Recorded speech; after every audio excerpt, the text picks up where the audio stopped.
Il disparut en pleine commande, sans lutte, sans laisser de traces. Juste une gravure inachevée et le silence. Bienvenue au Conte policier, je suis votre hôte Bernard.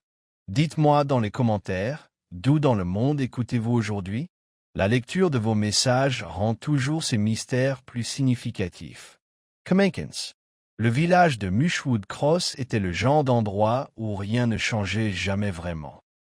Ces rues étaient bordées de modestes cottages géorgiens au ton crème, au beurre pâle et rose mousseux. Le bureau de poste vendait encore des bonbons durs dans des bocaux en verre, et si vous arriviez en retard à la messe du dimanche à Saint-Winifred, vous pouviez être sûr que votre retard serait noté et discuté tranquillement autour de scone dès le mardi.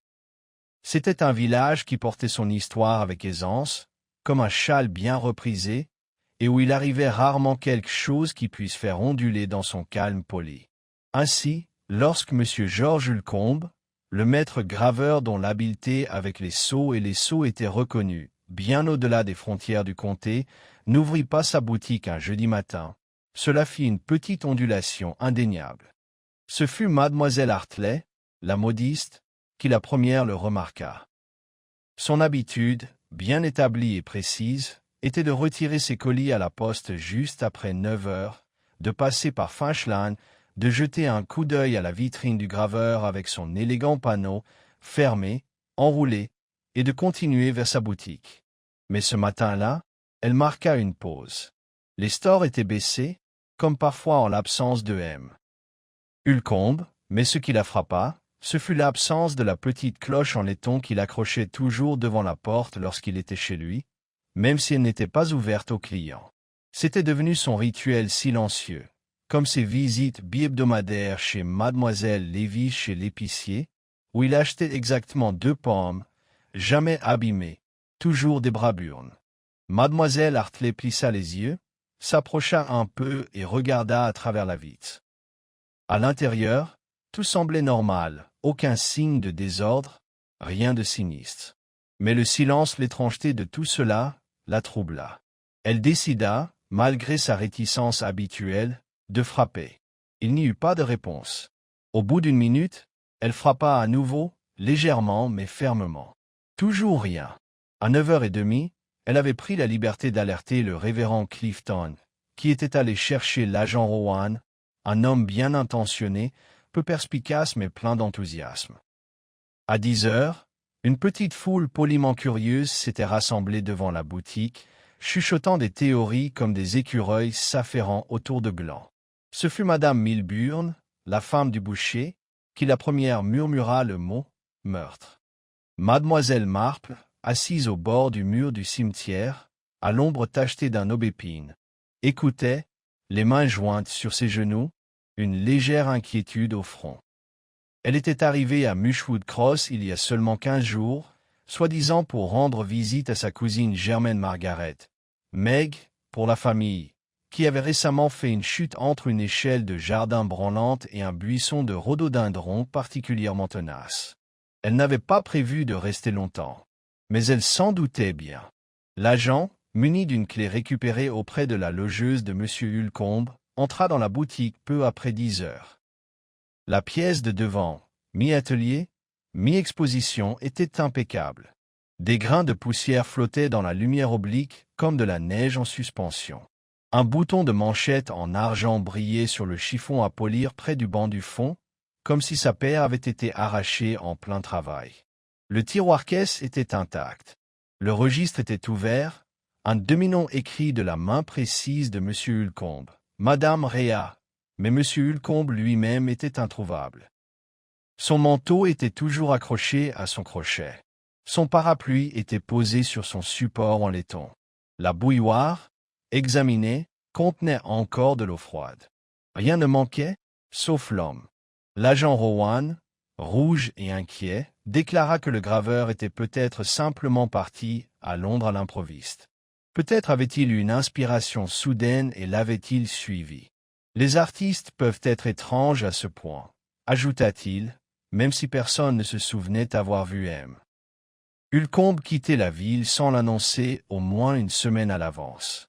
Meg, qui marchait maintenant avec l'aide d'une canne plutôt élégante, se tourna vers sa cousine Jane tandis que les villageois commençaient à se disperser, certains impatients de théoriser au salon de thé, d'autres simplement reconnaissants de la distraction matinale. « Vous ne supposez tout de même pas qu'il lui est arrivé quelque chose, n'est-ce pas » demanda-t-elle à voix basse.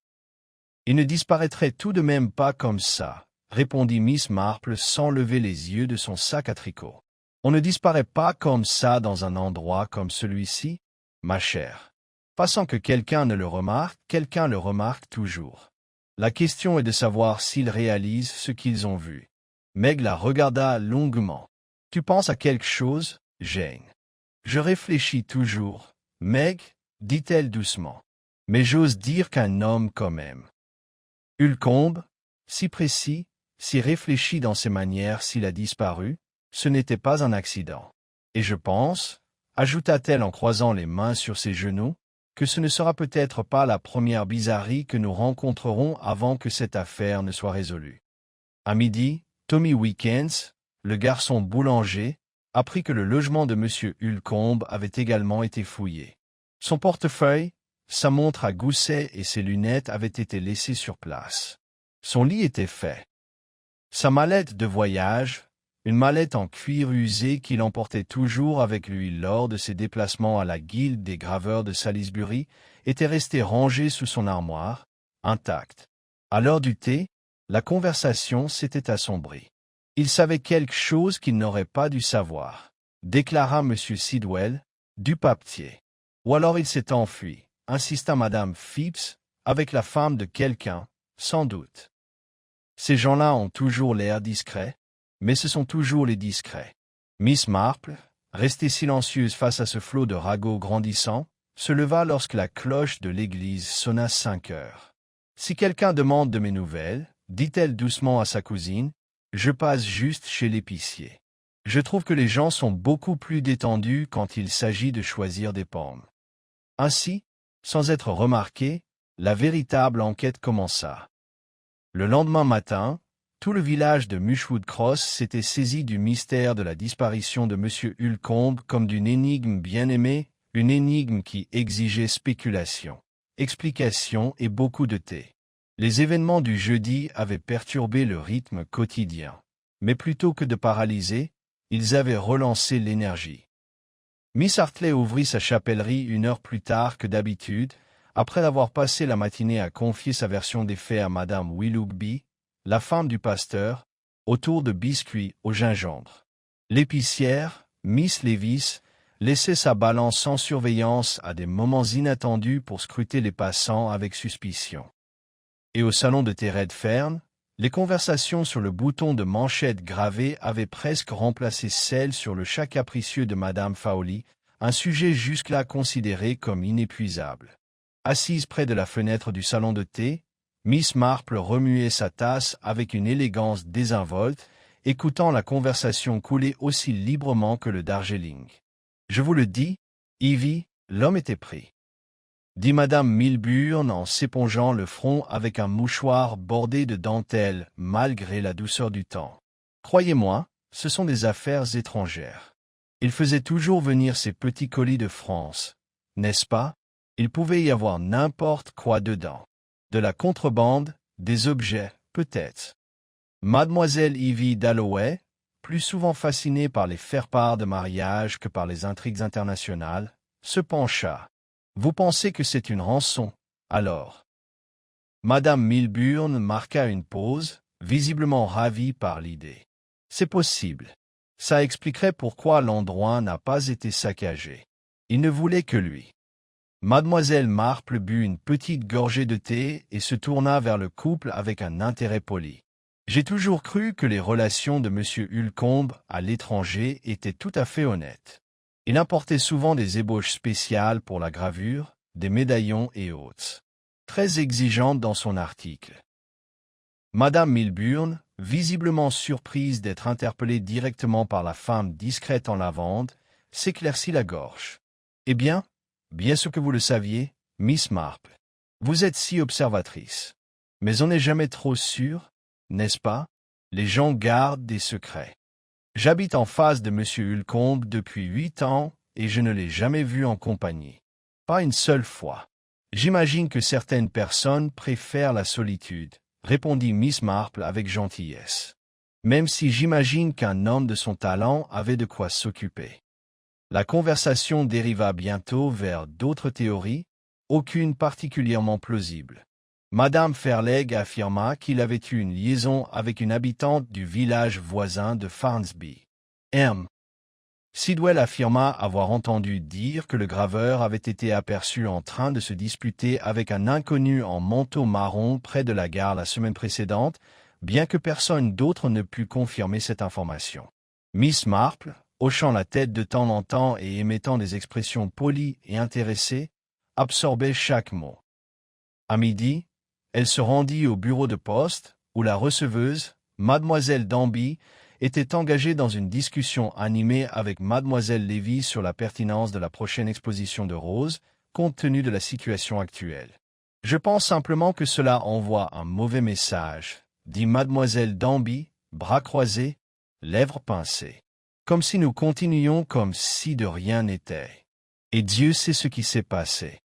Mademoiselle Lévy secoua fermement la tête. Je dis que la vie doit continuer.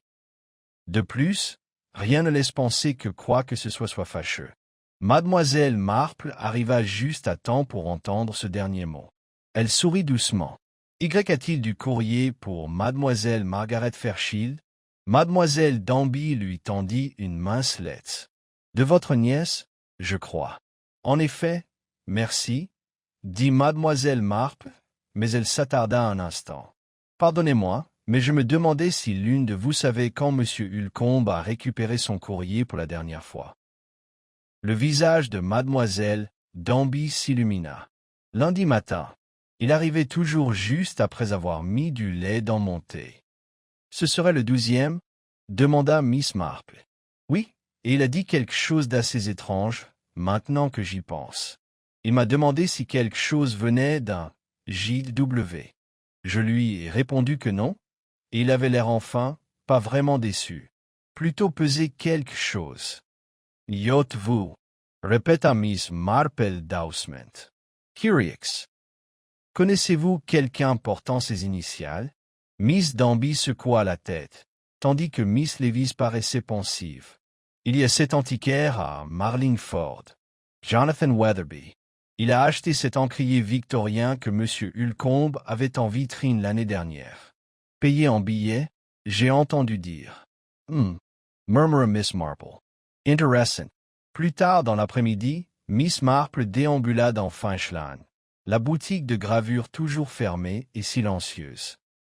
Elle s'arrêta devant la boutique, remarquant à nouveau la vitrine sans poussière, la petite cloche toujours absente et la faible trace de paraissant sur l'allée du jardin à côté de la boutique. Pas des bottes de police, plus légères, plus étroites.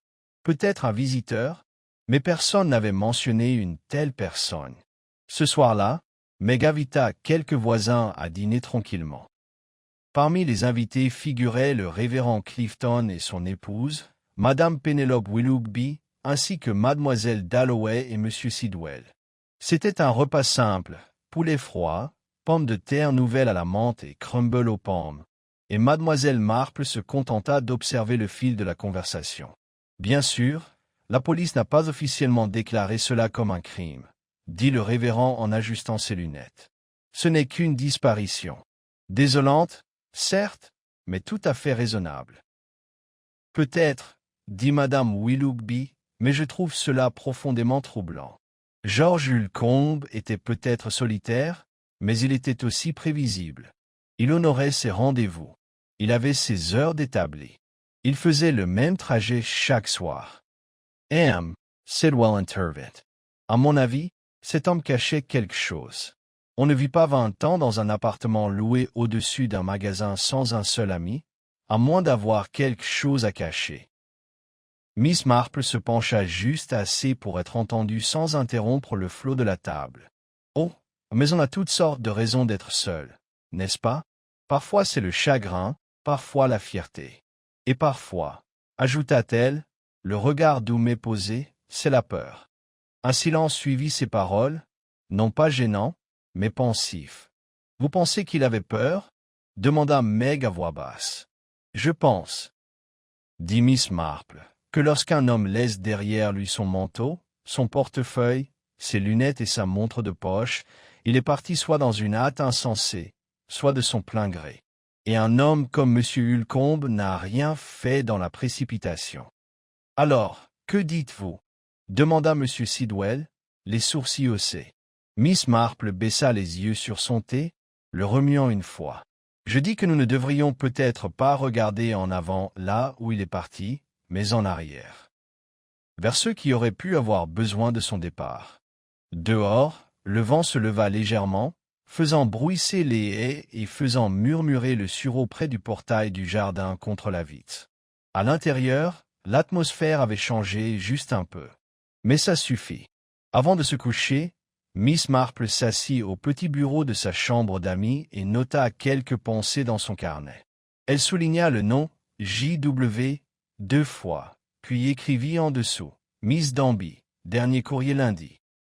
Bouton de manchette en argent, un seul, « Madame Danby, dernier courrier lundi, Réa, dans le registre vitrine, pas d'empreinte digitale estache, empreinte de pas fraîche, jardin latéral, pas de bottes ». Elle marqua une pause, réfléchissant. Puis, très faiblement dans la marge, elle écrivit « Secrets enfouis dans le silence. Quelqu'un sait. » Et sur ce, elle replia le carnet, éteignit la lampe et sombra dans un sommeil léger, son esprit s'occupant déjà du dénouement silencieux de quelque chose de plus profond qu'une simple disparition. Le lendemain matin, frais et couvert, le ciel couleur de mousseline blanchie. Mushwood Cross, tel un chat qui se réinstalle après une perturbation, s'était légèrement apaisé, mais seulement en surface. Sous les salutations polies et la taille des rosiers, le village était encore pleinement absorbé par son passe-temps favori, la spéculation. Chaque conversation, de l'apothicaire au banc du cimetière, revenait inévitablement à M. George Hulcombe. Miss Marple s'était levée tôt, bien avant que le gardien de sa cousine, Meg, n'apporte le thé du matin. Elle préférait ces moments de solitude, où la maison baignait encore dans le silence du sommeil et où le cliquetis lointain des bouteilles de lait sur les porches semblait l'écho d'un monde pas encore tout à fait réveillé. C'est alors que la brume se levait à peine des haies, qu'elle reprit son petit carnet et relut ses observations griffonnées. Les initiales J.W. restaient obstinément sans réponse sur la page, tout comme le nom incomplet dans le registre, Madame Réa. Et les empreintes de pas dans l'allée du jardin, fraîches et étroites. Ce détail la touchait encore, aussi doucement qu'un murmure. Il y avait là quelque chose de significatif, mais elle ne pouvait pas encore le nommer. En milieu de matinée, Mademoiselle Marple se rendit au logement de M. Hulcombe, situé au-dessus de la boutique de Finchland. L'agent Rowan lui avait accordé une entrée polie mais réticente, après s'être assuré qu'elle ne regardait que pour Mademoiselle Fairchild, une amie chère du monsieur. Naturellement. Mademoiselle Marple ne chercha pas à le corriger. L'étroit escalier menant à l'appartement craquait sous ses chaussures confortables. L'air était légèrement teinté de cire à métaux et de lavande, un curieux mélange qui semblait convenir, d'une certaine manière, à un homme aux habitudes si méticuleuses. À l'intérieur, la pièce était rangée jusqu'à l'austérité. Un lit étroit avec un couvre-lit crocheté, un bureau soigneusement rangé, une bibliothèque peu remplie d'ouvrages de référence et de manuels techniques. Il n'y avait ni photo, ni carte postale, ni note sentimentale. Que de la précision. Ce fut le bureau qui attira son attention. Elle s'y dirigea avec la tranquille assurance de quelqu'un qui avait étudié bien des endroits similaires auparavant. Les tiroirs s'ouvraient facilement. Rien ne fermait à clé. Ils contenaient des enveloppes, du papier à lettres neuves, des crayons graphite taillés avec un soin mathématique, et une lettre, oblitérée 2 semaines plus tôt, repliée dans son enveloppe et placée sous un buvard.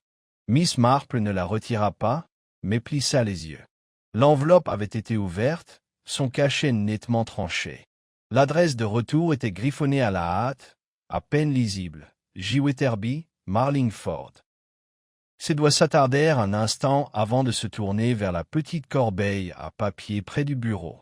Là, près du haut de la corbeille vide, se trouvait une seule feuille de parchemin, déchirée en deux et légèrement recourbée au coin. D'un doigt prudent, Miss Marple en récupéra les deux moitiés et les rassembla. « Attendez jeudi soir. Pas d'erreur cette fois. Apportez le cachet. Ne parlez à personne. J.W. Ni salutation, ni signature. » Le message était imprimé en petite capitale, comme pour masquer l'identité de l'amant. Les mots eux-mêmes lui firent froid dans le dos. Jeudi soir, la nuit même où M. Ulcombe avait disparu. Elle rendit les morceaux tranquillement, lissa la corbeille, puis resta un instant immobile. Il y avait quelque chose dans le silence de la pièce. Ce n'était pas simplement l'absence de son habitant, c'était l'absence de vie. La chambre était vide. Les draps étaient parfaitement pliés.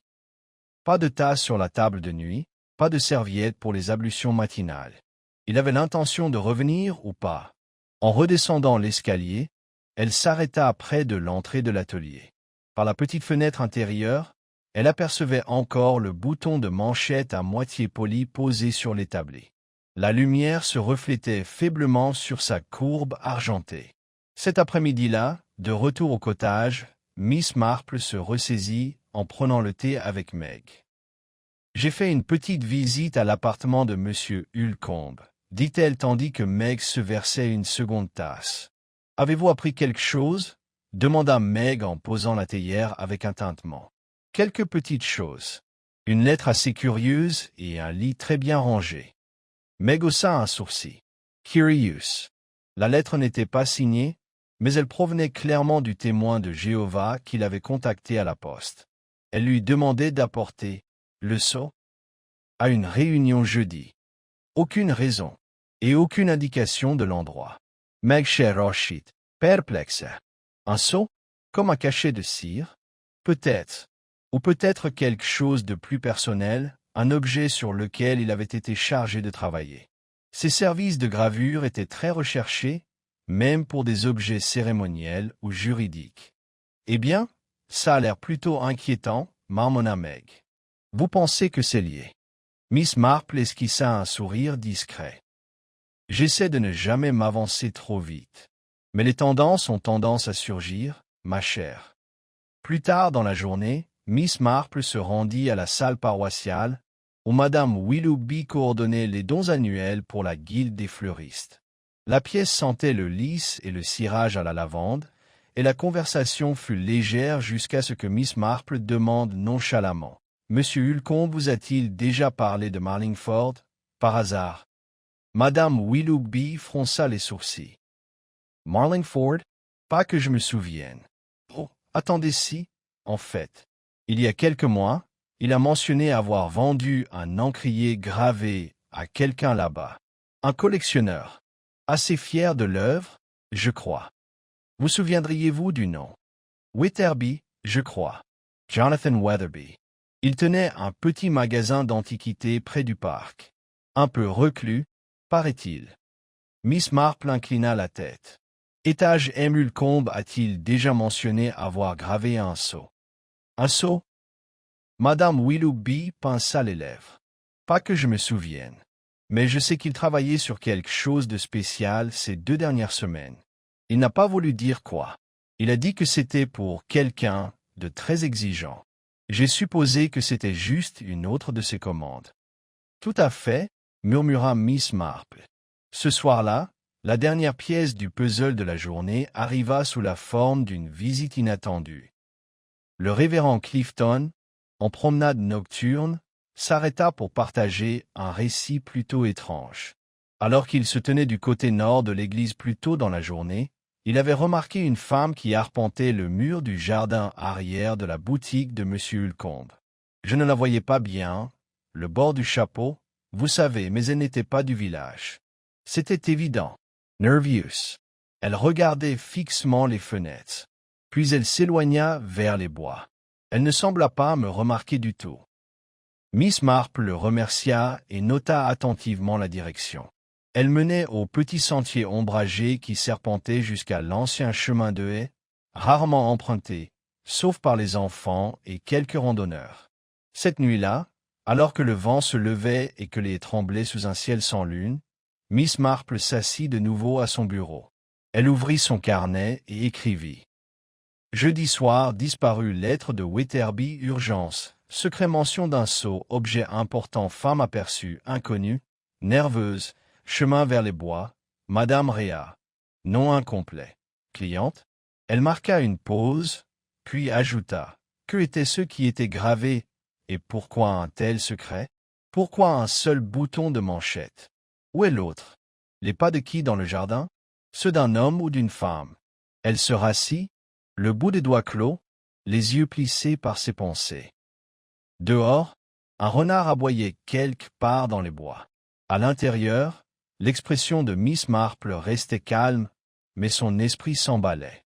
Quelque part dans le fil emmêlé des ragots, des transactions oubliées et des motivations cachées, la vérité commençait à poindre. Le samedi arriva avec une bruine hésitante, de celle qui ne tombait jamais vraiment mais semblait tout tromper lentement et abondamment. Miss Marple, cependant, n'y prêta pas attention. Elle avait emporté un imperméable pratique et un parapluie, dont la monture en fanon de baleine avait résisté à des conditions météorologiques anglaises plus rudes.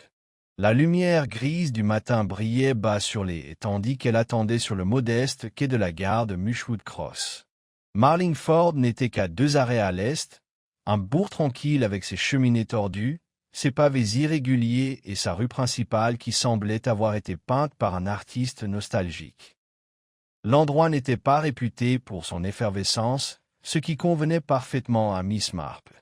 Sa visite, bien sûr, n'était pas tout à fait anodine.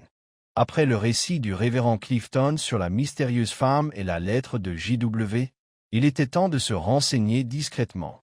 Le train roulait à un rythme paisible, la campagne défilant dans des rubans de verdure et de brume.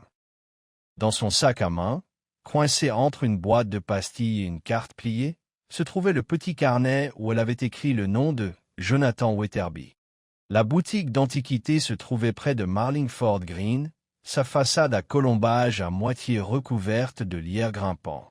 L'enseigne au-dessus de la porte, Wetherby Curio et Acquisition, oscillait légèrement au vent, grinçant comme une vieille charnière.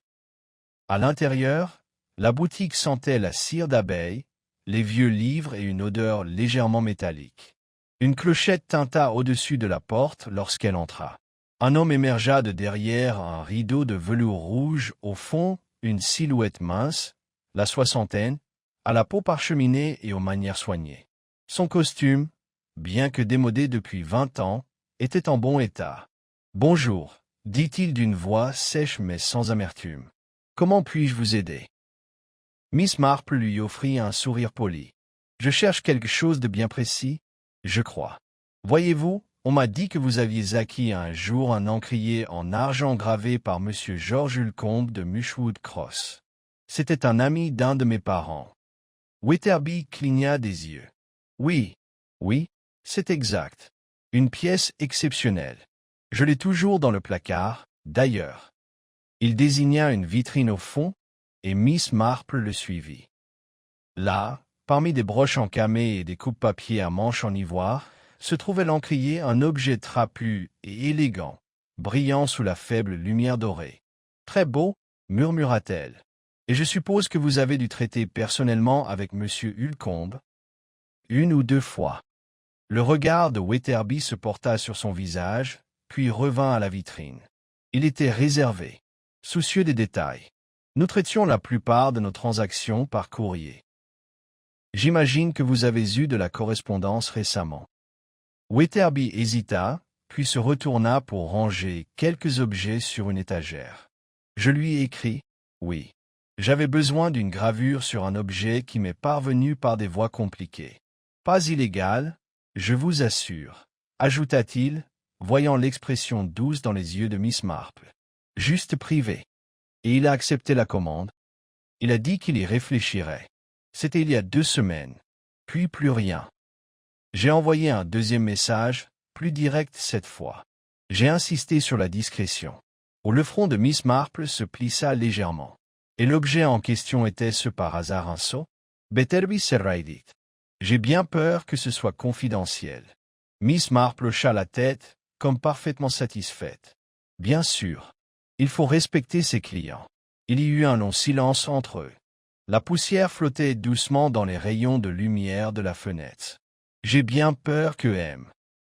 Ulcombe ait disparu, dit-elle, non sans amabilité. Il a été vu pour la dernière fois le soir de votre lettre. Aucun signe depuis. Même son atelier est resté intact. C'est assez troublant. Weatherby deglutit visiblement. Je l'ignorais. Personne ne m'a contacté. La police pense qu'il s'agit peut-être d'une simple disparition, dit-elle d'une voix légère. Mais je me demande si sa dernière commande n'avait pas plus d'importance qu'on ne le pensait. Les doigts de Weatherby tressaillirent. Il ne m'a jamais rendu mon objet. Non, demanda-t-elle doucement. Non. Il a accusé réception et a dit qu'il commencerait à travailler. Je l'ai envoyé avec la première lettre. Un héritage familial. Très ancien. J'ai proposé une bonne rémunération. Et maintenant, dit doucement Miss Marple, il semble que le graveur et l'objet aient disparu. Il la regarda, le regard soudain perçant. M'accusez-vous de quelque chose, madame? Pas du tout, dit-elle. Je constate simplement la malheureuse coïncidence. Elle partit peu après, le remerciant poliment. Tandis que la cloche tintait derrière elle, elle eut le sentiment évident de l'avoir perturbée. Dehors, elle marcha lentement le long de la lisière du pré, la bruine se transformant en brume. Dans un café voisin, elle s'arrêta pour prendre une tasse de thé et rassembler ses pensées. M. Weatherby n'avait rien avoué, mais il avait certainement réagi, surtout à l'évocation du sceau. Lorsqu'elle revint à Mushwood Cross cet après-midi-là, le village était en effervescence. Madame Fairlegh, son tablier encore saupoudré de farine, parlait à voix basse à Meg dans le jardin. « Oh, Jane, dit Meg à l'approche de Miss Marple. Vous avez entendu parler du registre. » Miss Marple haussa un sourcil. « Qu'en pensez-vous? » L'agent Rowan a finalement pris le temps d'y jeter un coup d'œil. Il y a un nom complet maintenant, à peine visible. La Madame Rhea que nous avons vue, c'est Madame Riordan. Et la date à côté de son nom est mercredi, juste la veille de la disparition de George. Miss Marple ressentit un léger sursaut. Madame Riordan, je ne crois pas la connaître. Elle n'est pas du village, dit Meg. Mais ce nom me dit quelque chose. Je crois qu'elle a assisté au gala de charité d'automne l'année dernière. Une amie de quelqu'un de Farnsby, peut-être? Miss Marple hocha lentement la tête. Et elle a commandé quelque chose. C'est ce qu'il semble. Aucun paiement n'est indiqué, cependant. Juste le nom et la date. Miss Marple regarda de nouveau la boutique dans la ruelle. Une femme mystérieuse près de l'atelier le lendemain de la visite de Madame Riordan. Un nom effacé dans le registre. Une lettre de Weatherby exigeant le secret. Et un objet manquant, peut-être un sceau. Ce soir-là, Miss Marple s'assit de nouveau à son bureau, le rythme de la pluie tapant contre la fenêtre. Elle ouvrit son carnet et écrivit « Visite à Weatherby.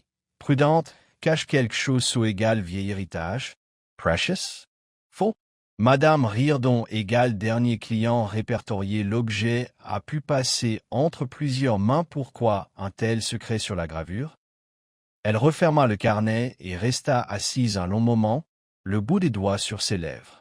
Il y avait trop de fils à coudre maintenant pour les ignorer. Et quelque part parmi eux, peut-être entremêlés entre ambition, tromperie et désespoir, se trouvait la clé du destin de M. Ulcombe. Le dimanche arriva enveloppé d'un léger malaise. Le calme habituel de Mushwood Cross, le tintement de la cloche de l'église, le frottement des chaises sur le plancher de la chapelle, le tintement rituel des tasses à thé à midi, semblaient étrangement suspendus, comme si le village lui-même retenait son souffle. La disparition de M. Ulcombe était profondément ancrée dans les pensées des paroissiens, même les plus routiniers. Ce qui avait commencé par de la curiosité se transformait en quelque chose de plus grave, la suspicion. À Saint-Winifred, Mademoiselle Marple était assise tranquillement pendant l'office du matin aux côtés de sa cousine Meg, les mains gantées soigneusement jointes sur ses genoux. Elle observait plus qu'elle n'écoutait. Les regards distraits de Madame Fairlegh vers les bancs du fond, la légère hésitation du révérend Clifton dans son sermon, la façon dont mademoiselle Hartley touchait à peine son livre de cantiques. Chacun de ces éléments en disait long. Personne n'était à l'aise. L'absence de M. Ulcombe avait perturbé bien plus que la routine du village. Elle avait perturbé l'illusion de transparence, de sécurité. Après l'office, tandis que les fidèles se pressaient dans le cimetière pour échanger des plaisanteries et des opinions, mademoiselle Marple s'approcha du révérend Clifton avec une expression douce. « Quel message attentionné ce matin ?» dit-elle. « Vous avez parlé de fardeaux invisibles et des masques que les gens portent. » Il hocha la tête, visiblement encore distrait. « J'avais prévu autre chose, à vrai dire. Mais les récents événements semblaient mériter réflexion. Vous connaissez M. Ulcombe depuis un certain temps, n'est-ce pas? Demanda-t-elle d'un ton léger. Oui, mais pas très bien. Il était réservé. Un homme de précision. Solitaire, mais pas désagréable. Il était, comment dire, toujours absent. A-t-il jamais confié quelque chose d'inhabituel? Quelque chose qui aurait pu laisser présager des ennuis? Non, répondit Clifton en fronçant les sourcils. Bien que Pénélope ait mentionné qu'il lui avait posé une question il y a des mois au sujet des registres paroissiaux. Quelque chose en rapport avec l'héraldique et les familles historiques, dit-elle. Je n'y ai pas vraiment réfléchi sur le moment. L'héraldique, répéta doucement Miss Marple. C'est intéressant. C'était plus qu'intéressant. C'était un lien. La gravure et l'héraldique étaient des cousins naturels, et un sceau. En particulier une importance, porterait souvent un blason ou un symbole de lignée. Mais pourquoi Ulcombe aurait-il besoin de dossiers religieux pour une telle chose? Cet après-midi, mademoiselle Marple a rendu visite à madame Willoughby, qui élaguait les premières roses le long de son mur de jardin. Je pensais, a déclaré mademoiselle Marple en s'asseyant dans la petite véranda, à propos de ce que vous avez dit l'autre jour, à propos de M. Ulcombe travaillant sur quelque chose pour quelqu'un très exigeant. Madame Willoughby acquiesça. Il n'a pas dit à qui il s'agissait, juste que cela impliquait une précision, des détails historiques. Je me souviens parce qu'il a demandé si j'avais une copie du registre des vieilles familles, celle que nous avons utilisée pour le thème du gala de collecte de fonds il y a 2 ans. Et vous l'avez dit. Vous souvenez-vous de quel nom de famille il s'intéressait particulièrement? Madame Willoughby a fronqué son front. Permettez-moi de réfléchir. Il avait marqué une page, oui. Les Réardons, une vieille famille, a perdu leur succession après la guerre. Des descendants se sont dispersés maintenant. Pourquoi pensez-vous que c'est la même femme? Je soupçonne vraiment ainsi, a déclaré mademoiselle Marple. Les pièces commençaient à s'arranger, de manière habituelle, mais incontestablement. Une mystérieuse madame Riordon commandant une gravure discrète. Un concessionnaire comme Wetherby faisant pression pour le retour d'un héritage familial. M. Ulcombe s'enquérit de héralderie. Et maintenant, un record d'église reliant le nom à une lignée tombée. Mademoiselle Marple a quitté les Willoughby avec plus à réfléchir que ce à quoi elle ne s'y attendait. Si le sceau était lié à une famille noble, si c'était une contrefaçon, ou pire, un outil dans un système d'héritage, cela expliquerait le secret. Et le danger. Ce soir-là, sous le silence doré d'un coucher de soleil de la fin du printemps, mademoiselle Marple a tourné dans le village avec Meg. Ils ont passé le greengrocerès, la boulangerie, la boutique de graveurs verrouillée et silencieuse. Que ferait quelqu'un, a demandé à Meg tranquillement, avec un sceau de famille forgé. Selon le calendrier et la société, a répondu mademoiselle Marple, il pourrait tenter d'établir une affirmation. Un testament, un acta terrestre. Dans certains pays, même la citoyenneté ou les nobles droits. Pas qui elle dit qu'elle est. Un imposteur. Un désespéré, peut-être. Ou quelqu'un travaillant au nom d'un autre. Quoi qu'il en soit, elle a rendu visite à M. Ulcombe juste avant sa disparition. Et selon le grand livre, elle n'a laissé aucun paiement.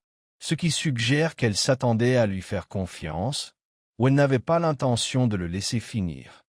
Cette nuit, mademoiselle Marple a reçu un coup de pied à la porte. C'était Evie Dalloway, ses joues rouges, serrant une lettre pliée. « Je ne savais pas quoi faire de cela, a-t-elle déclaré à voix basse. Mais je l'ai trouvé derrière le placard en train de disposer de la fleur dans la salle paroissiale. Quelqu'un doit l'avoir glissé par erreur. Ou ce que quelqu'un d'autre le trouve. » Mademoiselle Marple a pris la lettre avec soin. Il a été adressé simplement, pour G.H., livré en personne uniquement. L'écriture n'était pas familière, en boucle, élégante et ferme. À l'intérieur était une seule ligne. Changement de plan. Rendez-vous à l'ancienne serre. Juste vous. Apportez le sceau. Pas de copie. Il n'y avait pas de date. Aucun nom. Juste cette signature s'épanouit, bold et sharp. Mademoiselle Marple a replié la lettre et remercia Ivy, qui est partie rapidement, clairement impatient de ne pas être plus impliquée. La vieille maison de verre. Cela ne signifiait qu'un seul endroit, la serre en ruine derrière le domaine Whitlow abandonné, juste au-delà du chemin de la Bride, à 1 mile du village, isolé et désaffecté depuis longtemps. À la chandelle, Mademoiselle Marple a de nouveau ouvert son cahier. Madame Riordon. Lineage? Faux. Weatherby. Heirloom of interest seal equals arms forges. Lettre de Glasshouse. Réunion secrète. Sceau demandé. Pas de copie qu'elle a écrit 2 dernières lignes. Qui bénéficie du silence de Hulcombe. Et qui craint ce qu'il a gravé? Ensuite, en pliant le cahier et en fixant son stylo, Mademoiselle Marple a éteint la lumière. Demain, pensa-t-elle, elle marchait sur le chemin de la Bride. Et si quelqu'un avait l'intention de faire taire Georges Hulcombe cette nuit-là dans la maison de verre, il a peut-être laissé plus que des empreintes de pas. Lundi matin, a apporté une brume dense, s'attardant comme un rideau oublié à travers les champs et les voies sinueuses. Le genre de brouillard qui brouillait les bords, étouffait les pas et faisait des choses familières légèrement étranges. Mademoiselle Marple, cependant, semblait parfaitement à l'aise. À 8h30, elle s'était enveloppée dans son gros manteau, a collecté ses gants et est sortie de Megg's Cottage avec un but aussi stable que le tic d'une horloge fiable. Sa destination, bien qu'elle ne l'avait pas annoncé à son cousin, était l'ancien domaine de Whitlow au bord de Mushwood Cross.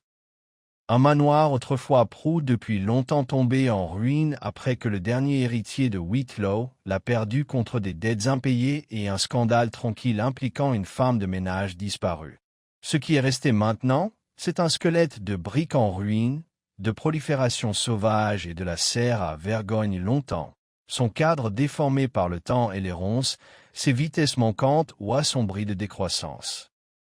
Elle a suivi le chemin étroit de la Bride menant loin du village, un sentier ombragé flanqué de haies et de murs en pierre bas. Peu de villageois ont pris cette route, à l'exception du randonnée ou du garçon occasionnel pourchassant les lapins. L'air était encore, brisé uniquement par les appels de tours éloignées et le croquant doux de ses bottes sur le gravier. La vieille maison de verre est apparue alors qu'elle tournait un virage. Il se tenait comme une relique endormie, niché sous les bras d'un if et à moitié verrouillé par des vignes rampantes. Les côtes de fer de son cadre se courbèrent vers le haut comme les os d'une bête oubliée depuis longtemps. Moss a tapissé le seuil. Mademoiselle Marple s'est arrêtée à quelques mètres de l'entrée, en prenant la scène. Si quelqu'un avait demandé à Georges Hulcombe de se rencontrer ici, ce n'était pas une suggestion occasionnelle. L'emplacement était isolé, privé. Et parfait pour une réunion qui nécessitait un secret, ou une confrontation qui ne pouvait pas se permettre des témoins. Elle est entrée à l'intérieur. L'air était humide et terreux, lourd avec l'odeur des feuilles pourries et de la rouille. Le sol en pierre cassée était lisse par endroits, jonché de vrilles de lierre et de fragments de verre brisés. Des puits de lumière gris filtraient à travers le toit élevé et fracturé. Au début, il n'y avait rien d'intérêt, aucun signe de violence, aucune perturbation évidente. Mais alors qu'elle examinait attentivement le périmètre, quelque chose a attiré son attention dans le coin le plus éloigné. Une parcelle de sol décoloré, légèrement perturbée, comme si quelqu'un s'y soit accroupi récemment. Près d'elle, à peine visible sous une fine couche de mousse, se trouvait le coin d'un petit objet. Elle s'agenouilla lentement et repoussa le feuillage avec une main gantée. C'était un mouchoir, accroché, sale sur les bords, mais indubitablement masculin. Brodé dans un coin, bien que partiellement tampon, ont été deux initiales, GH. Mademoiselle Marple l'a plié délicatement et l'a glissé dans sa poche. Cela seul ne l'aurait pas troublé. Mais ce qui se trouvait à côté, pressé à plat dans la terre, se trouvait le contour indubitable d'un cordon, narrow, pointu et incontestablement féminin. Pas une chaussure de marche. Une botte à talons. Elle se tenait lentement, les yeux se rétrécissant. Quelqu'un avait rencontré George Hulcombe ici. Et quelqu'un était parti à la hâte. Sur le chemin du retour, alors que la brume commençait à se soulever, elle a fait un bref détour vers Finchland.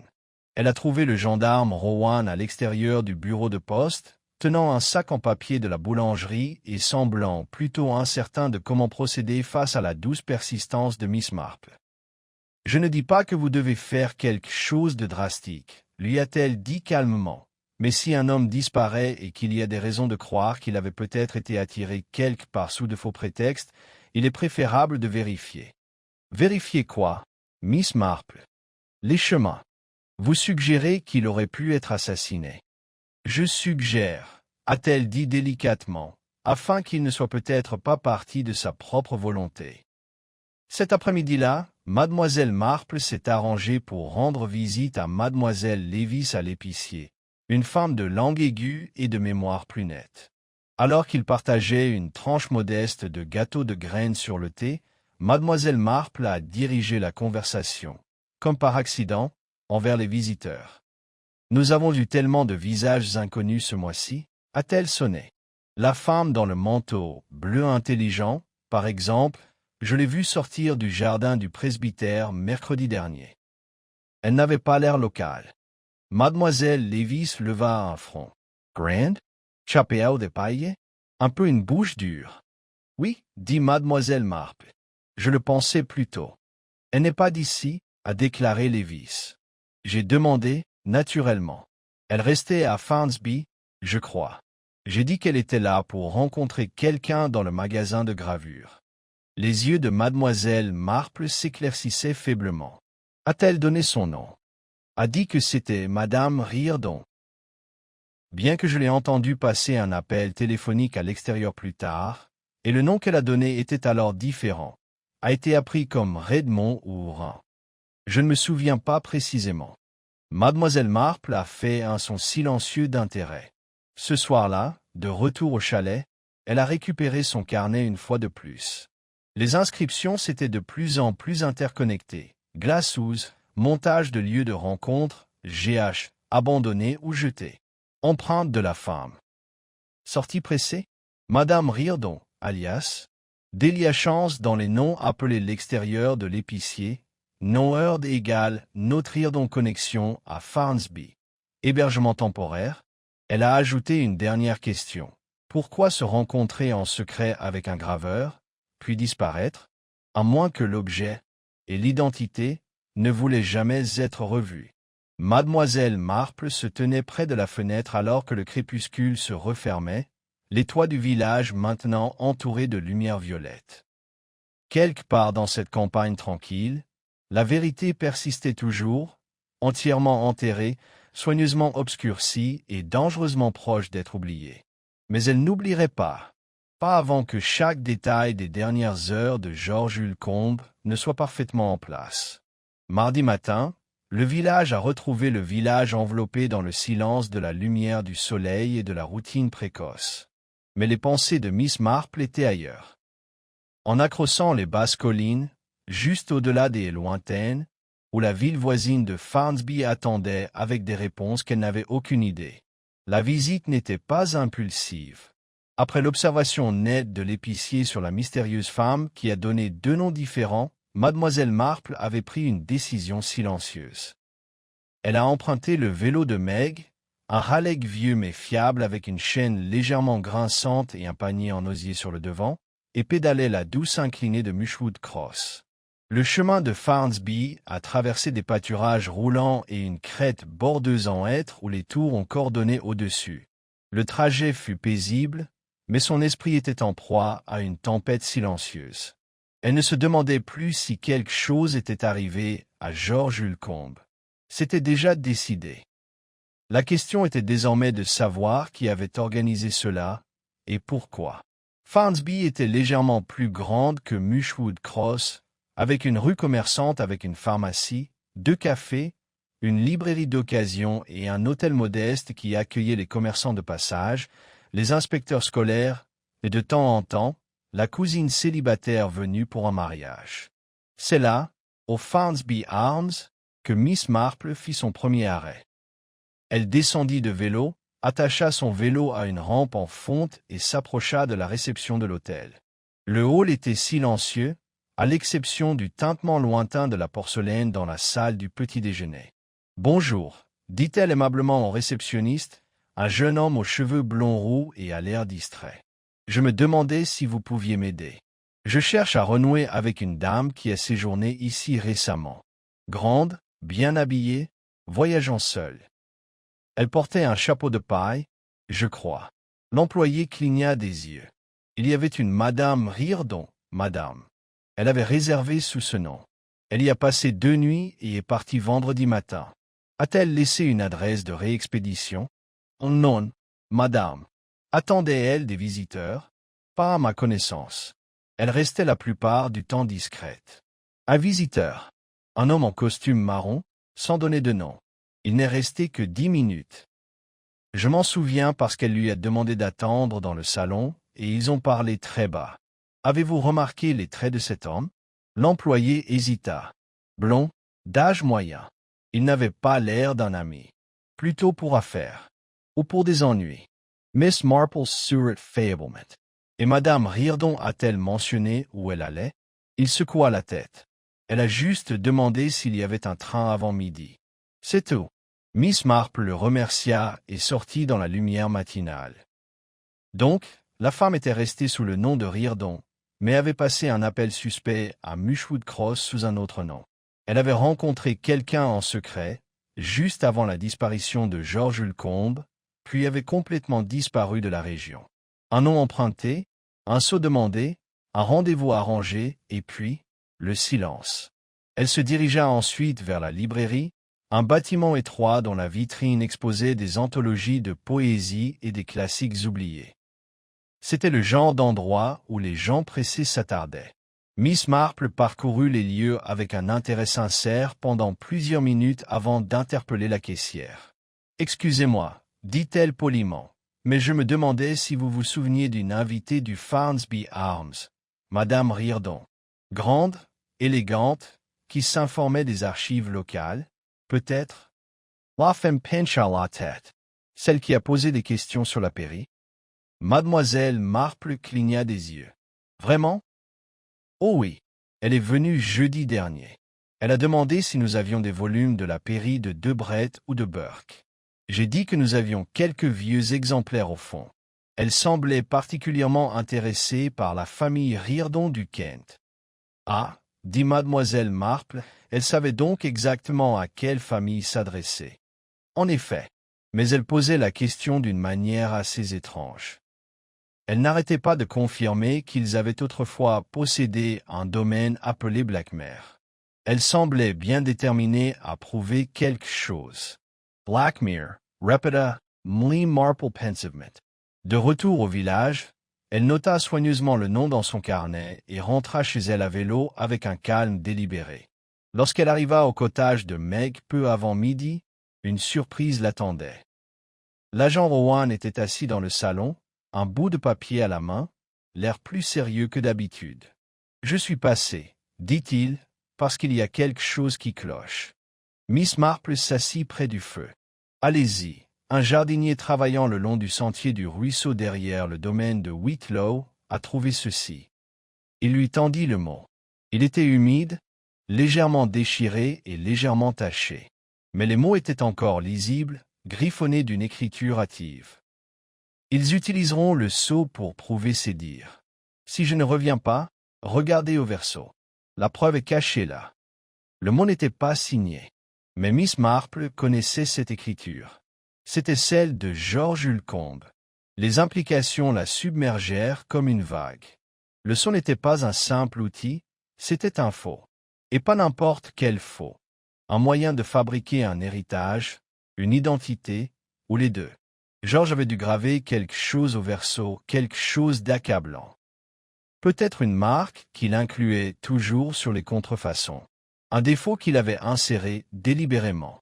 Il avait compris, trop tard, que l'objet qu'on lui avait demandé de créer était une supercherie. Peut-être avait-il tenté de refuser. Peut-être avait-il menacé de le révéler.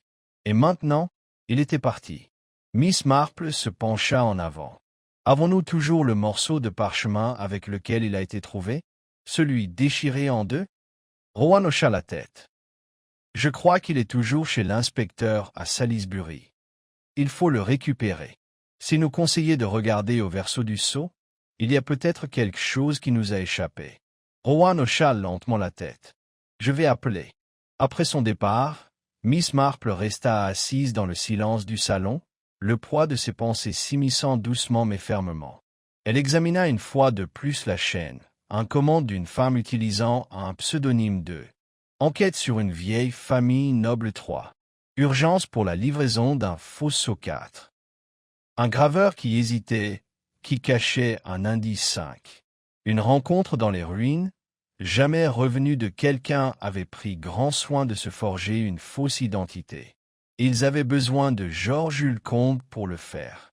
Mais lorsqu'il comprit ce qui les aidait à prouver un faux héritage, une réclamation légale qu'il ne pouvait pas soutenir en toute conscience, il devint un fardeau. Et les fardeaux avaient tendance à disparaître. Ce soir-là, Miss Marple se promena dans le jardin avec Meg. « Croyez-vous qu'il soit encore en vie ?»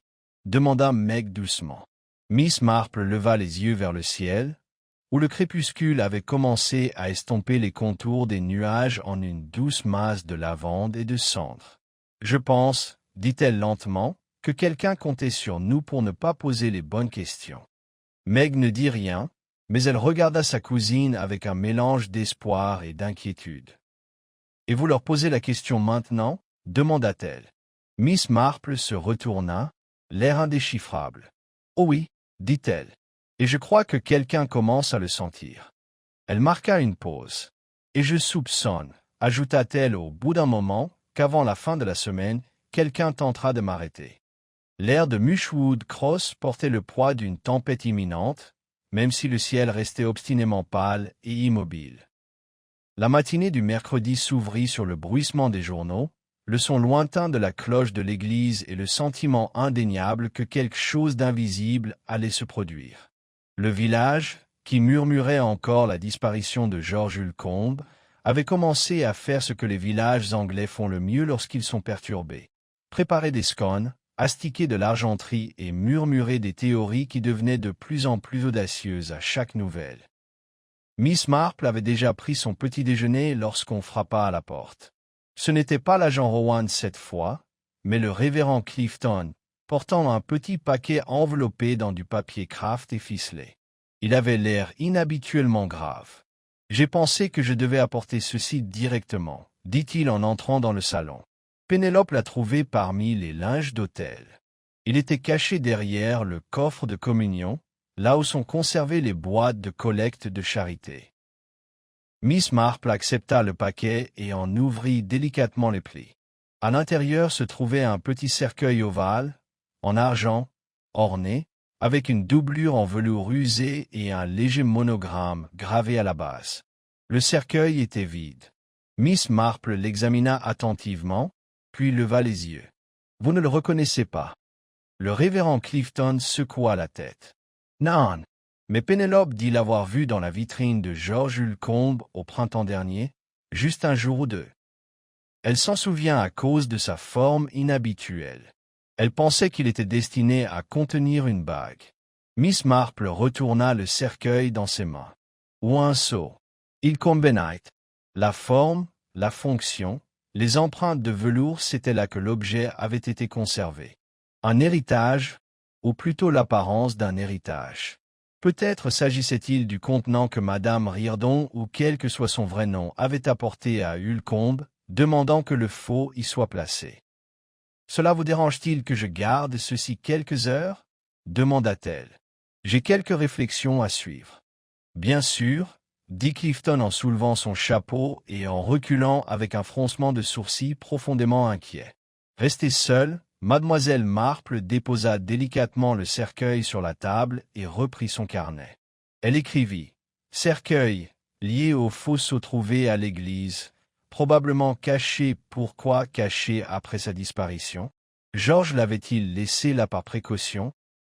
Où l'avait-elle rendu, une fois le vrai sceau utilisé? » Le silence du salon s'installa autour d'elle tandis qu'elle réfléchissait aux implications. Quelqu'un avait rapporté ceci. Mais pourquoi? Parce qu'il n'en avait plus besoin, ou parce qu'il craignait que cela ne les incrimine? Elle n'attendit pas longtemps pour explorer l'indice suivant. En fin de matinée, elle était de retour à Finchland. L'agent Rowan, de plus en plus habitué à son autorité discrète, lui accorda discrètement l'accès à la boutique de M. Hulcombe et au logement situé à l'étage. L'atelier demeurait inchangé, la même légère odeur de cirage, les surfaces sans poussière, l'unique bouton de manchette scintillant sur l'établi. L'attention de mademoiselle Marple se porta de nouveau sur le bureau où elle avait trouvé le parchemin déchiré. Elle ouvrit alors le tiroir du bas, coincé la dernière fois. Cette fois, il s'ouvrit plus facilement, peut-être bousculé par l'une des fouilles précédentes de l'agent. À l'intérieur se trouvait un étroit plateau en bois contenant une boîte doublée d'outils de gravure, et en dessous, une fine feuille de carton ivoire. Elle le souleva. Il était écrit, de la belle écriture de Hulcombe, initiales inversées égale authentique. Marque miroir sous la base égale épreuve. Elle fixa la ligne un long moment. Les initiales inversées. Un signal subtil, facilement manqué. Georges avait dû graver quelque chose sur le fausceau qui, pour un observateur non averti, paraissait parfait.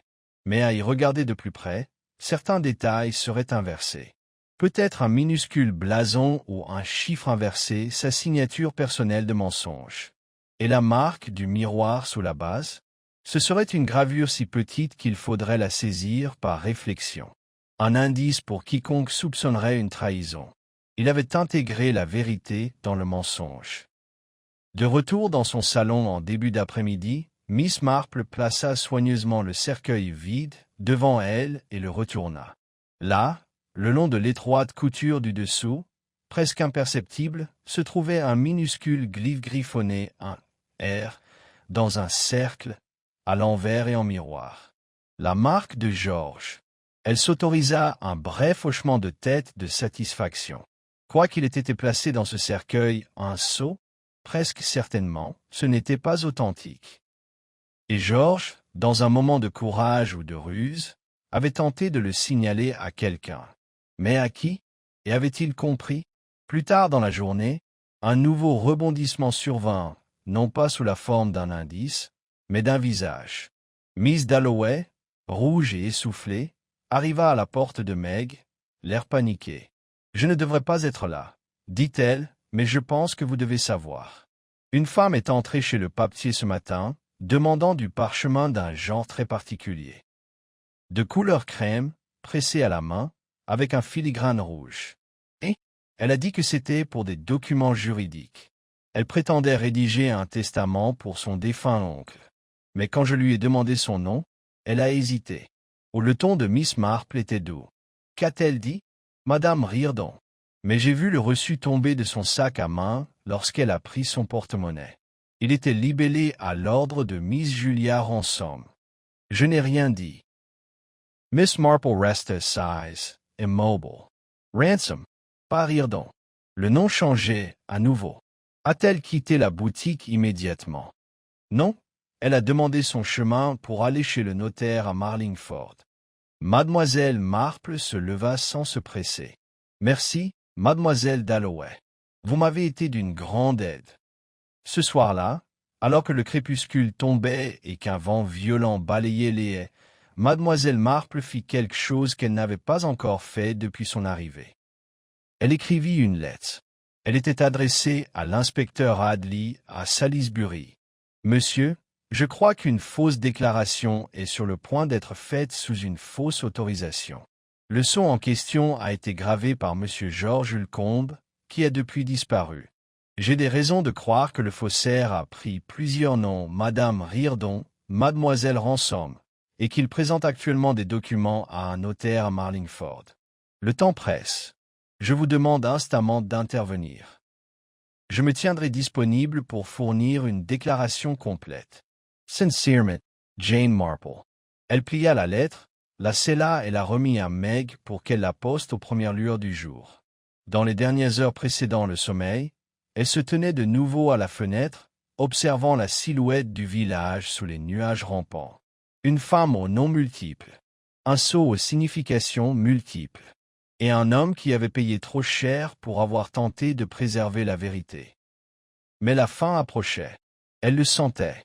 Le dernier morceau était proche. Très proche. Les nuages étaient bas ce jeudi matin, projetant un silence gris pâle sur Mushwood Cross. Une brise humide traversait les haies et murmurait dans le lierre qui grimpait le long de l'église Saint-Winifred. L'orage n'avait pas encore éclaté, mais dans l'esprit de Miss Marple, il avait déjà commencé. Elle était assise tranquillement dans un coin du salon de Meg, sa tasse de thé refroidissant sur la table à côté d'elle. Un exemplaire du journal local était plié sur ses genoux, fermé. Son regard, cependant, n'était pas fixé sur les imprimés ou les tasses de thé, mais sur le village lui-même, ses rythmes, ses murmures, ses habitudes prudentes.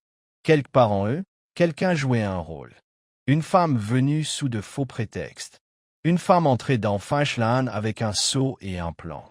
Et maintenant, selon Miss Dalloway, elle entrait dans le cabinet d'un notaire de Marlingford avec quelque chose de plus. Meg entra d'un pas léger, un châle à la main et un regard interrogateur. « Vous êtes silencieux ce matin, » dit-elle en lui tendant la laine. « Ce n'est pas votre genre de laisser votre thé refroidir. » Miss Marple accepta le châle d'un air absent. « J'attends. »« Quoi ?»« Une confirmation, » répondit-elle, le regard lointain. « De ce que je soupçonne déjà. » À 10 heures, la confirmation arriva. L'agent Rowan frappa à la porte avec un message de Salisbury. « L'inspecteur Hadley est en route, » dit-il en s'éclaircissant la gorge. « Il a bien reçu votre lettre.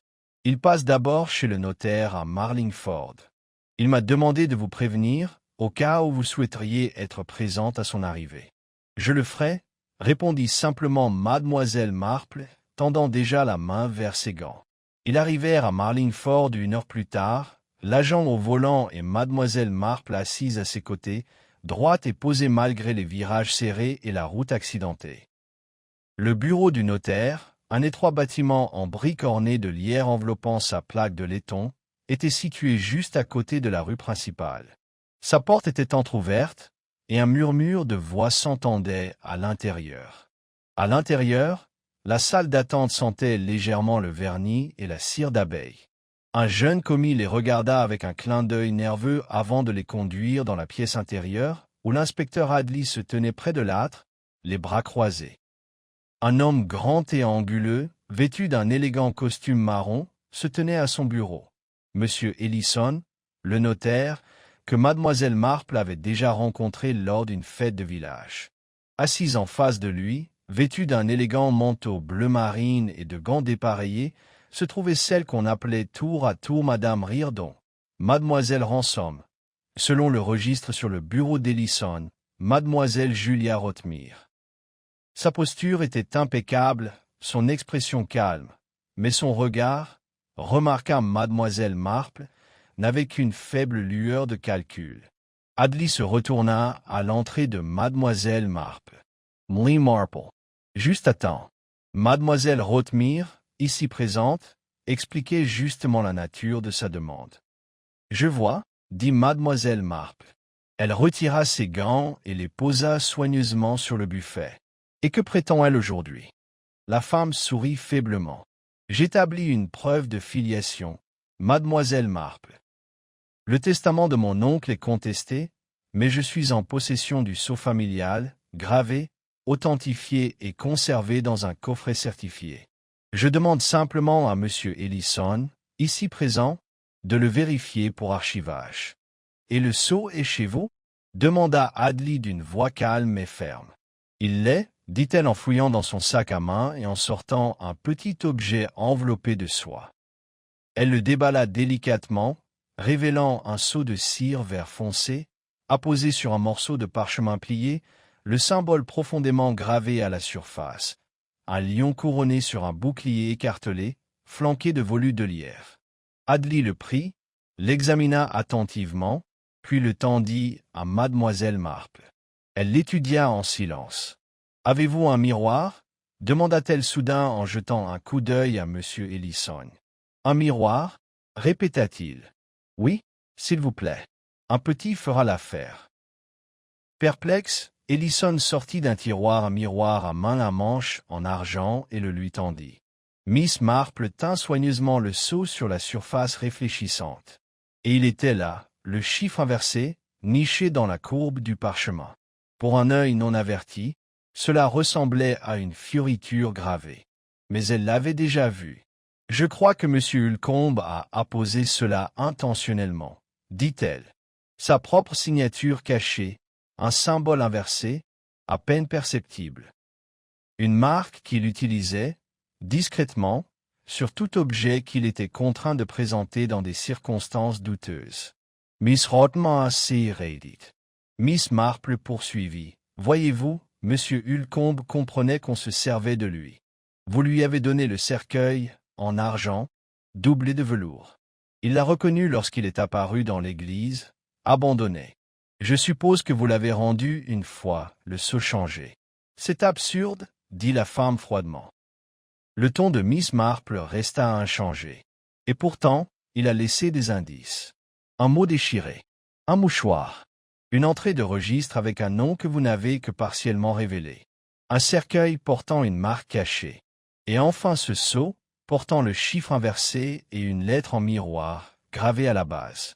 Vous lui avez demandé de vous aider à falsifier une preuve de noblesse pour étayer une réclamation frauduleuse sur un héritage. Et lorsqu'il a hésité, lorsqu'il a compris dans quoi il s'était laissé entraîner, vous l'avez renvoyé. « Je n'ai rien fait de tel, » rétorqua la femme en se levant de sa chaise. « Ce ne sont que des oui-dire, des déductions inconsidérées. » L'inspecteur Adlis s'avança. « Peut-être, mais les preuves racontent une histoire. Et si le corps de George Ulcombe est retrouvé, comme nous le craignons maintenant, avec des blessures ou des traces de lutte, son visage changea alors. Une lueur profonde et aiguë, la peur, non le chagrin. La voix de Miss Marple était très basse. « Où est-il, Miss Rotmere ?» Le silence régna. Puis elle se retourna lentement, les poings serrés. « Vous n'avez aucune idée de ce que signifie cet héritage, » dit-elle. « Il était à nous. Ils ont enterré la vérité il y a des décennies. J'ai trouvé les documents. Le sceau était la dernière pièce. »« Et George Ulcombe ?» demanda Adli. Elle détourna le regard. Il voulait se retirer. Il a dit qu'il porterait plainte. Il allait à la police. Je lui ai dit de ne pas aller à la serre. Mais il a insisté. Il a dit qu'il laisserait le sceau dans le cercueil et que ce serait la fin. Et quand vous l'avez rencontré, elle hésita. Il est tombé. Il s'est cogné la tête. J'ai paniqué. Je ne l'ai pas tué, ajouta-t-elle rapidement, mais sa voix était désormais creuse. Je l'ai traîné plus profondément dans les bois. Je ne savais pas quoi faire d'autre. Adli fit signe à l'employé, qui sortit aussitôt pour appeler le poste. Mademoiselle Rotmere, ou qui qu'elle soit vraiment, resta figée sur place. Miss Marple la regarda avec douceur, presque tristement. « La contrefaçon est dangereuse, ma chère. Pas seulement en droit. Elle corrompt tout ce qui l'entoure. Même le chagrin, même le désespoir. » Dehors, les premières gouttes de pluie commencèrent à tomber. L'orage était enfin arrivé. Mais à l'intérieur du cabinet du notaire, la vérité éclata la première.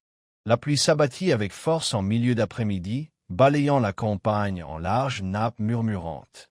À Mushwood Cross, les villageois se retirèrent chez eux, volets tirés et bouilloires sifflantes. Au crépuscule, les scintillets et les ruelles pavées se transformèrent en rubans de pierre lisse. Et pourtant, La nouvelle circulait, murmurant entre les portes et les comptoirs des boutiques, toujours avec un regard vers Finchlán. Le sort de Georges Ulcombe, longtemps redouté mais jamais confirmé, était désormais presque certain. Au cottage de Meg, Miss Marple était assise près de la fenêtre, son tricot intact sur les genoux. Son esprit dériva, non pas sous le triomphe, mais avec quelque chose de plus proche du chagrin. Malgré toute sa précision, malgré toute son observation, il subsistait un poids que la vérité seule ne pouvait atténuer. Savoir que M. Ulcombe, silencieux et prudent, était mort pour avoir essayé de faire ce qui était juste. Elle entendit le portail grincer avant d'entendre frapper. Meg apparut dans l'embrasure de la porte. C'est l'agent Rowan. Il se tenait sous la pluie, chapeau à la main, l'air lourd de ce qu'il portait. Miss Marple l'accueillit et lui offrit une serviette, qu'il refusa d'un hochement de tête reconnaissant mais distrait. « Nous l'avons trouvé, » dit-il doucement, « à l'orée du bois, derrière la serre, couvert de ronces et de feuilles, bien caché. » Les yeux de Miss Marple ne se fermèrent pas, mais s'adoucirent. Des traces de lutte. Blessure à la tête, compatible avec une chute. Aucune blessure défensive. Sa sacoche était toujours avec lui, bien que son contenu ait été endommagé par l'eau. Le cercueil n'était pas là. Mais le mot qu'il a écrit, celui que nous avons retrouvé la semaine dernière, même papier, même encre. Puis il a laissé pour que quelqu'un le trouve, dit-elle, alors même qu'il se dirigeait vers ce qu'il savait être un piège. Rowan hocha la tête. L'inspecteur Hadley a placé Mademoiselle Rothmere en détention. Elle est détenue sous son vrai nom, Judith Reynolds. Il semble qu'elle ait été gouvernante d'une branche éloignée de la famille Riordan. Elle a appris l'histoire de la lignée grâce à de vieilles lettres. Elle a reconstitué une histoire que personne au monde ne pourrait facilement réfuter. Sauf Ulcombe. Il est devenu la seule personne qu'elle ne pouvait pas se permettre, murmura Mademoiselle Marple. Parce qu'il a vu ce que d'autres pourraient manquer. Elle a avoué avoir caché le corps, mais pas le meurtre. Elle dit que c'était un accident. Miss Marple poussa un léger soupir.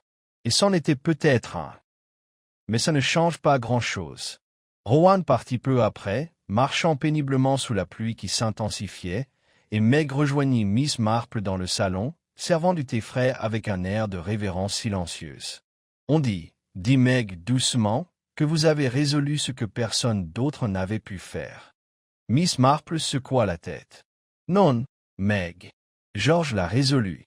J'ai simplement écouté ce qu'il a laissé derrière lui. » Le lendemain apporta un calme étrange.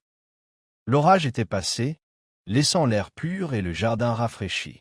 Finchlán restait fermé, la vitrine de la boutique encore sombre, mais un petit bouquet avait été déposé dessous, des lys blancs et du romarin, noués d'un ruban bleu. Personne ne le réclama. Plus tard dans la matinée, Miss Marple se rendit à l'église. Elle avança lentement, pensive, jusqu'à atteindre le vieux jardin au fond, où un muret de pierre entourait des massifs de myosotis et de thym. Là, près des roses trémières, se tenait le révérend Clifton, qui époussetait la boue de ses manches. « Nous envisageons une petite plaque, » dit-il tandis qu'elle s'approchait. « Pour George. Il n'était pas officiellement membre de la paroisse, mais je pense que c'est normal. »« Je suis d'accord, » dit Miss Marple, les mains jointes. « Il a donné à ce village plus que la plupart ne le savent. » Clifton hésita. Vous a-t-il déjà parlé de son passé, de ses origines? Non, dit-elle. Mais je soupçonne que c'est parce qu'il voulait prendre un nouveau départ. Il avait vécu si longtemps dans le silence qu'il était devenu invisible. Et c'était peut-être là sa sécurité, jusqu'à ce que quelqu'un décide d'en profiter. Ils restèrent un moment ensemble dans le jardin, observant un rouge-gorge picorer la terre humide. « J'ai toujours cru, » dit Miss Marple d'une voix calme, « que les mensonges les plus dangereux sont ceux qui reposent sur des quasi-vérités. Ils ont juste assez de mémoire pour tromper, juste assez de familiarité pour passer inaperçus. Mais la nature humaine, finit toujours par trahir le mensonge. » Clifton hocha la tête, bien que son regard fût tourné vers l'intérieur. Ce soir-là, Le village célébra une modeste cérémonie à l'église, pas encore de funérailles officielles, l'enquête étant en cours, mais un rassemblement tout de même. Des bougies vacillèrent sur les vitraux, projetant de douces lueurs sur les têtes penchées. Miss Marple était assise à côté de Meg, l'air serein mais sombre. Madame Willoughby lut un court passage. La chorale fredonna un vieux cantique. Puis, alors que la cérémonie touchait à sa fin, le révérend Clifton invita ceux qui souhaitaient prendre la parole. Personne ne se leva. Mais lorsque le silence se prolongea, Miss Marple se leva. « Je ne connaissais pas bien Monsieur Ulcombe, » dit-elle d'une voix claire, mais je l'observais comme la plupart des gens. J'y voyais un homme d'une attention discrète. Un homme fier de sa précision, de son intégrité, des petites merveilles de l'artisanat. Il ne demandait rien. Il observait le monde sans exiger qu'il le voie en retour. Et lorsqu'on lui demandait de mentir, il choisissait la voie la plus difficile. Il cachait la vérité à la vue de tous, pour que quelqu'un la découvre, pour que justice soit faite. Il espérait qu'avec le temps, quelqu'un la remarquerait. Elle marqua une pause. Et nous l'avons fait. La cérémonie se termina sans fanfare, comme George l'aurait souhaité. Ce soir-là, tandis que Meg débarrassait les tasses de thé et que le village retrouvait le silence, Miss Marple s'assit une dernière fois avec son carnet. Elle tourna la page et écrivit « Le fausceau dévoilé alias, Judith Reynolds motivation, héritage, fraude victime, George Ulcombe cause ». La vérité refusait le silence, elle referma le livre et le rangea délicatement dans son sac. Mushwood Cross était revenu à lui-même, familier, inchangé d'apparence. Mais sous le lierre, sous les enseignes gravées, les rideaux de lin et les pierres polies par la pluie, quelque chose avait changé. Un secret avait été enfoui. Un mensonge avait été construit. Et un homme discret avait refusé de participer à l'un ou l'autre. Miss Marple, toujours modeste, n'en dit plus rien. Mais dans son silence, il y avait toujours de la compréhension. Le vendredi se leva calme et clair, comme si le ciel lui-même était las de ruminer. Le village de Mushwood Cross s'éveilla lentement, comme toujours, bercé par les odeurs de pain chaud, le léger cliquetis des bouteilles de lait et le doux roucoulement des colombes sous l'avant-toit du bureau de poste. Mais dans le silence qui avait suivi les révélations des jours précédents, tout semblait plus posé, plus réfléchi. Comme si le village, lui aussi, avait appris à se mouvoir avec prudence. Miss Marple se leva tôt. Elle n'ouvrit pas son carnet ce matin-là. Elle n'avait aucune nouvelle question à noter, aucun schéma à retracer. Mais il restait une affaire en suspens, une affaire humaine, sans logique ni preuve. Quelque chose de plus calme, mais non moins important. Après le petit déjeuner, elle se dirigea lentement vers Finchland. La boutique de George Ulcombe était toujours fermée, bien que l'agent Rowan ait retiré le ruban de police la veille au soir. Elle semblait presque intacte, à l'exception du bouquet de lys blanc fané, légèrement courbé par le temps et la pluie. Elle s'arrêta devant la vitrine. Un bouton de manchette à moitié poli se trouvait encore sur l'établi. Il captait la lumière du soleil d'un subtil éclat. La minuscule imperfection à sa surface avait toujours semblé intentionnelle à Miss Marple. George était le genre d'homme à ne rien faire par accident. Un bruit derrière elle. Miss Marple.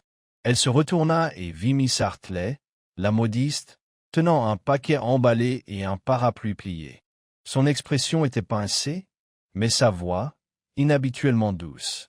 J'ai pensé apporter ça au presbytère. Du tissu pour l'hôtel. Je ne m'attendais pas à vous voir ici. Miss Marple hocha la tête. Il était temps de vous dire au revoir. Miss Hartley hésita. Vous pensez qu'on va l'enterrer ici, alors, George? Je crois. Il n'avait pas de famille dans le coin. Et c'était sa maison, d'une certaine manière. Miss Hartley baissa les yeux sur ses chaussures, puis les releva. Je ne lui ai jamais vraiment parlé. Juste un bonjour de temps en temps. Mais je crois qu'il va me manquer. Miss Marple lui adressa un sourire bienveillant. On n'a pas toujours besoin de connaître quelqu'un pour ressentir son absence. Elle poursuivit ensuite sa route, sillonnant les ruelles familières, s'arrêtant brièvement à l'église, où le recteur s'occupait des parterres derrière la nef. Elle lui adressa quelques mots gentils, admira les digitales naissantes, puis reprit sa route vers sa prochaine et dernière visite de la matinée. L'agent Rowan était dans son modeste bureau près du parc, remplissant un rapport à son bureau lorsqu'elle arriva. Il se leva en la voyant. « Mademoiselle Marple. J'espère ne pas vous déranger. »« Pas du tout. Veuillez vous asseoir. » Elle s'exécuta, ajustant le bord en dentelle de sa manche avec un calme qui fit légèrement s'agiter l'agent lui-même.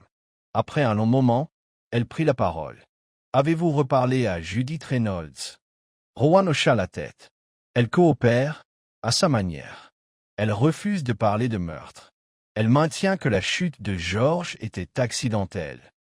Mademoiselle Marple pincha la tête. Et pourtant, elle n'a pas cherché d'aide. Elle n'a pas signalé l'incident. Non, elle a paniqué, de son propre aveu. Elle a caché le corps. Elle a reformulé l'histoire. Elle pensait que le fausceau resterait intact une fois qu'il serait parti. Et s'il avait tout simplement disparu, dit mademoiselle Marple, et que le seau avait discrètement passé de main en main, elle aurait pu s'en tirer. Elle a failli le faire, dit Rowan d'un ton sombre. Quelqu'un a-t-il vérifié les documents qu'elle comptait déposer? Chez le notaire? Rowan ouvrit un dossier. Oui, M. Ellison en avait conservé une copie. Elle avait une déclaration prête, un arbre généalogique fabriqué, plusieurs lettres d'une vieille écriture et une déclaration notariée d'un certain Dr. Alton Ransom, revendiquant un lien de sang avec les Riordan. Rien de vérifiable. Tout cela présenté avec expertise. Mademoiselle Marple hocha lentement la tête. Elle a été minutieuse. Je soupçonne qu'elle a passé des années à rassembler tout cela. Rowan soupira. Qu'est-ce qui fait que quelqu'un fait ça, Miss Marple? Construisez un mensonge si grand qu'il doit tuer pour le protéger. La réponse de mademoiselle Marple était silencieuse. Parfois, c'est du désespoir. Parfois du ressentiment. Parfois c'est simplement la croyance que le monde leur doit une histoire plus grande que celle qui leur a été donnée. Elle se leva. Une dernière faveur, constable. Bien sûr. Je voudrais collecter les effets personnels de George Ulcombe. Juste les effets personnels. Je sais que l'inspecteur peut avoir des questions formelles à compléter, mais je crois qu'il n'aurait pas voulu qu'ils aient jeté. Rowan a accepté sans hésitation. À midi, elle était de retour dans le salon de Meg, un petit boîtier en cuir à côté d'elle sur la table. À l'intérieur se trouvaient les spectacles de George, sa montre de poche, un mouchoir pressé avec broderie fanée et une gerbe de lettres pliées, non ouvertes, non datées, écrites dans la même main précise. Mademoiselle Marple ne les a pas lues. Certaines choses, croyait-elle, appartenaient à la personne qui les a quittées. Au lieu de cela, elle a retiré le bout de manchette de sa propre poche. Celui de son établi, poli à mi-chemin, abandonné au milieu du mouvement. Elle l'a posé à côté de sa montre. Et puis elle a écrit une courte note, pas plus de 3 lignes. Être enterré avec George Ulcombe. C'était un artisan de vérité calme. Que ce soit à nouveau de mentir près de lui. Les prochains jours se sont écoulés dans une douce réflexion. Mademoiselle Marple a repris ses promenades à travers le village, a accepté les invitations au thé, a visité le greengrocer et le papeterie avec des salutations chaleureuses mais calmes. Elle n'a plus jamais mentionné les événements à moins que cela ne lui demande. C'est Madame Willoughby, revenant de ses vacances la semaine suivante, qui l'a résumé le mieux. Une chose terrible, a-t-elle déclaré. Mais nous avons la chance de vous avoir parmi nous, Jane. À laquelle mademoiselle Marple sourit seulement. Pas plus de chance que je ne suis ici. Ce soir-là, elle a écrit la dernière entrée de son cahier. La justice n'est pas toujours bruyante. Parfois, il vient dans les pas les plus doux, les voix les plus silencieuses, les mains les moins remarquées. George Ulcombe le savait. Il a gravé sa protestation en silence. Et le monde, enfin, l'a entendu. Elle a fermé le livre. À l'extérieur, une brise chaude remua les rideaux. Et quelque part au loin, une cloche a pénétré l'heure. Pas en deuil, mais dans le simple tournant dans le temps. Mademoiselle Marple a replié les mains et a laissé le silence s'installer. C'était enfin le bon genre. Le dernier des lys a flétri dimanche matin. Cela faisait près d'une semaine que le corps de Georges Ulcombe avait été récupéré du fourré près de la vieille maison de verre, et le village avait commencé, dans son propre rythme doux, pour aller de l'avant. Les gros titres du journal du comté étaient passés des mises à jour à couper le souffle aux mentions de passage. Judith Reynolds, Miss Ransom, anciennement Madame Riordon, est restée en garde à vue en attendant les accusations officielles. Son histoire s'effondrait aussi régulièrement que les fils qu'elle avait si soigneusement coupés dans sa fausse lignée. Mais à Mushwood Cross, l'air avait changé. Il n'y a pas eu de changement dramatique, pas de grandes déclarations.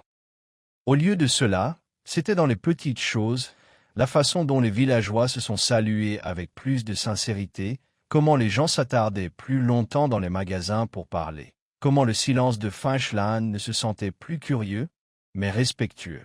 Un homme avait vécu parmi eux dans un anonymat tranquille et était mort en essayant de préserver une vérité que personne d'autre n'avait vue. Et maintenant, enfin, le village l'a vue. Mademoiselle Marple, comme toujours, s'est déplacée avec une précision calme à travers les jours qui ont suivi.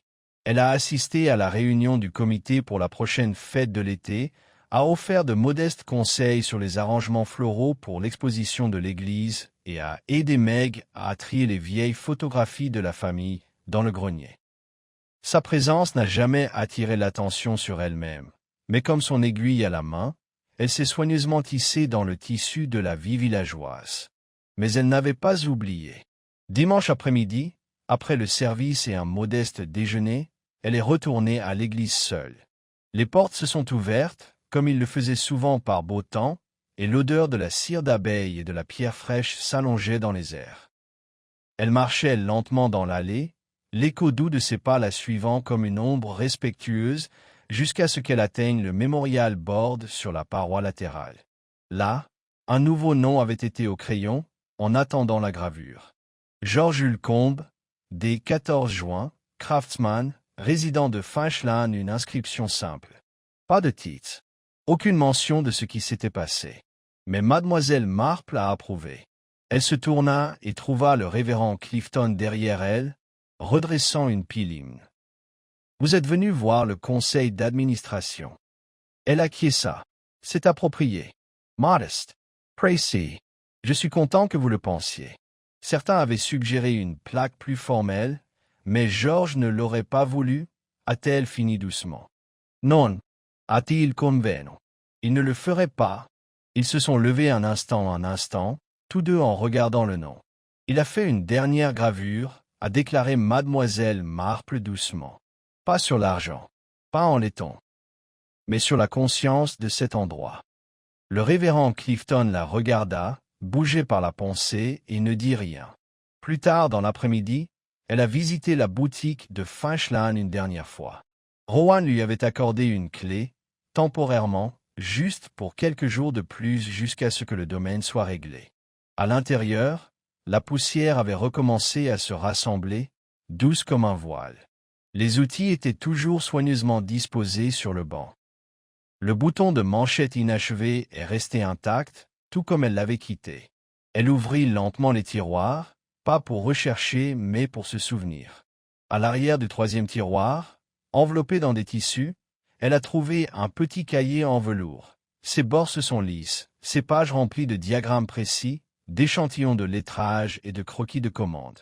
Il y avait des commissions datant de plus d'une décennie, chacune annotée dans la main soignée de Ulcombe. Mais une page en particulier a attiré son attention. Il a montré un sceau, pas celui forgé, mais une version plus ancienne, étiquetée, crest de Riordon original. Pas pour l'affichage public. Il avait donc su avant même que Judith ne fasse la demande finale. Il l'avait comparé à quelque chose qu'il comprenait déjà faux. Et plutôt que de l'exposer publiquement, du moins au début, il avait tenté de signaler tranquillement la vérité, cachée dans les détails, dans le savoir-faire. Elle a fermé le livre et l'a remplacé exactement comme elle l'avait trouvé. À l'extérieur, l'air était chaud et bourdonnant d'insectes. Elle a verrouillé la porte de la boutique lentement, puis a placé la clé dans une enveloppe adressée au bureau d'homologation du comté. Tout ce qui s'est passé ensuite serait à la hauteur du processus juridique. Mais sa part, elle savait, était terminée. De retour au chalet, Meg écrivait des lettres. Elle leva les yeux tandis que mademoiselle Marple entra, dépoussiant ses gants. « Des nouvelles ?» ?»« Non, » dit mademoiselle Marple, souriant doucement. « Seulement l'immobilité. » Meg l'a étudié un instant, puis a posé son stylo. « Vous n'avez jamais expliqué exactement comment vous le saviez. » À propos de Judith. Mademoiselle Marple s'est assise près de la fenêtre. « Je ne savais pas au début. Mais j'ai remarqué. De petites choses. Son nom change. Les gens oublient que l'esprit humain, en particulier celui qui passe une vie à observer, est aussi capable de mesurer les mensonges que de mesurer le thé. Au moment où j'ai vu le chiffre inversé dans la gravure de Georges, je comprenais. Et la femme elle-même a-t-elle demandé? Pensez-vous qu'elle croyait sa propre histoire? » Mademoiselle Marple plia doucement les mains. « Je pense qu'elle croyait que le monde lui devait quelque chose de plus que ce qu'il avait donné. C'est une croyance dangereuse, la Meg. Mais des mensonges, a-t-elle ajouté, un moyen de se rattraper sur les épines de la vérité. Ce soir-là, alors que le dernier du soleil plongeait derrière les collines lointaines, mademoiselle Marple a marché à nouveau dans le jardin. Les abeilles planaient près de la lavande. Les hollyhocks avaient commencé à s'ouvrir. Elle s'arrêta près d'un lit de romarin, brossant doucement ses doigts sur les feuilles. « Pour le souvenir » murmura-t-elle. Et dans cet air silencieux et parfumé, elle se permettait un moment, pas de satisfaction, mais de reconnaissance. Que dans un monde d'identités changeantes, de sauts forgés et de fin de l'artisan, il était toujours possible qu'une vie tranquille signifie quelque chose. Laisser une impression plus profonde que toute gravure. Pour rappeler même les trompeurs les plus prudents que la vérité, aussi retardée, arrive toujours avec une clarté parfaite. Mademoiselle Marple se retourna vers la maison. Et avec cela, l'histoire s'est reposée.